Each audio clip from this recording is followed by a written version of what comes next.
शिकवणारे आमचे शिक्षक आमच्यासाठी प्रत्यक्ष देवतुल्य व्यक्ती आहेत आणि त्यांच्या प्रती आमच्या मनातल्या भावना व्यक्त करायचा, त्यांना धन्यवाद द्यायचा दिवस म्हणजे 5 सप्टेंबर. चिखलाच्या गोळ्याला आकार द्यावा लागतो, सोन्याला सुद्धा भट्टीत तापावं लागतं, दगडापासून जर मूर्ती घडवायची असेल तर त्याला सुद्धा टाकेचे गाव सोसावे लागतात. आणि तसंच जर मनुष्य नावाच्या प्राण्याला सुसंस्कारी माणूस घडवायचा असेल ना, बनवायचा असेल ना, तर त्यासाठी शिक्षण आणि शिक्षक दोन्ही गरजेचे असतात, तेव्हाच सुसंस्कारी माणूस तयार होतो. जगावर राज्य करणारा इंग्लंड हा देश आहे आणि या देशाच्या सांस्कृतिक परंपरेने त्यांच्या देशातील शिक्षकांना राष्ट्रपतींइतका सन्मान आणि दर्जा दिला जातो आणि म्हणून तर ते जगावरती राज्य करतात. ज्याला क्रिकेटचा देव मानलं जातं तो मास्टर ब्लास्टर सचिन तेंडुलकर. त्याला प्रसार माध्यमांनी प्रश्न केला की तुम्हाला एवढी बक्षीस मिळाली, तेवढे पुरस्कार मिळाले, तर त्यातलं तुमच्या आवडीचं बक्षीस कोणतं? तेव्हा सचिन तेंडुलकरने सुंदर उत्तर दिलं. ते म्हणाले, मला एवढी बक्षीस मिळाली, मला एवढे पुरस्कार मिळालेत, अहो एवढंच काय, मला सर्वोच्च पुरस्कार भारत रत्न मिळालाय, पण त्यातलं माझ्या आवडीचं बक्षीस कोणतं असेल ना, तर ते म्हणजे मला माझ्या आचरेकर सरांनी दिलेली शाबासकीची थाप. ते जेव्हा म्हणतात ना शाबास सचिन, तेव्हा त्यांची ही शाबासकी मला भारत रत्नापेक्षा सुद्धा मोठी आहे. जी माणसं आपल्या जीवनात मोठी झाली त्यांनी आपल्या आयुष्यातील मोठेपणाचं यशच श्रेय आपल्या शिक्षकांना दिलंय. जगामध्ये एक सर्वात जास्त वाचलं जाणारं आणि सर्वात जास्त विक्री होणारं एक पुस्तक आहे आणि त्या पुस्तकाचं नाव आहे 7 Habits to Highly Effective People. यशस्वी लोकांच्या 7 सवयी.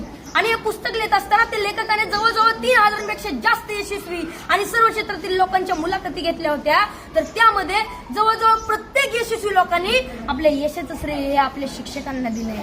मनाच्या मोठेपणाचं सर्वात मोठं उदाहरण आपल्या शिक्षकांनी आपल्याला केलेल्या सहकार्याबद्दल कृतज्ञता व्यक्त करणे आणि मनाचा सर्वात मोठा खोटरडेपणा आहे की आपल्या शिक्षकांनी आपल्याला दिलेल्या ज्ञानाबद्दल जाण आणि कृतज्ञता नसणे. अशी माणसं फार मोठी होत नाहीत आणि पुढे जाऊन ती तोंडावर पडतात. असंच एका मनाच्या मोठेपणाचा एक मोठा प्रसंग या ठिकाणी मला सांगावा असं वाटतो.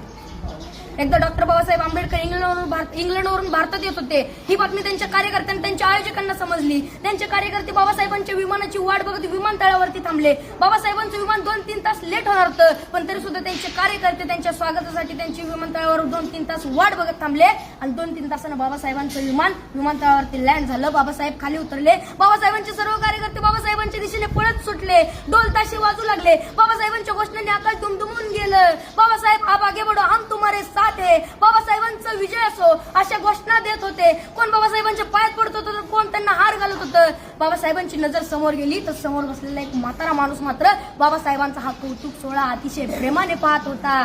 बाबासाहेबांनी गर्दी बाजूला सारली आणि तडकन त्या म्हाताऱ्या माणसाकडे गेले आणि आपलं डोकं त्या म्हाताऱ्या माणसाच्या पायावर ठेवलं. त्या क्षणी सर्व लोक आश्चर्यचकित झाले. एवढे मोठे प्रखंड पंडित डॉक्टर बाबासाहेब आंबेडकर या म्हाताऱ्या माणसाच्या पाया का पडताय?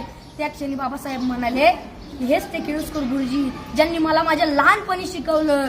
गुरुजींना लहानपणीचा भीमराव आठवायला लागला. मळलेली कपडे, फाटलेली दप्तर, फुटलेली पाटी आणि एवढं ते पोर वर्गाच्या बाहेर बसून वर्गात शिक्षकांनी शिकवलेला शिक्षणाचा एक कण एखाद्या चातक पक्षाप्रमाणे वेचत होतं. वर्गाच्या बाहेर बसून शिकला होता. त्याच्याकडे पाहून ब्राह्मण मास्तर हसला होता, कारण त्याला माझ्या भीमामध्ये उद्याचा ज्ञान सूर्य दिसला होता.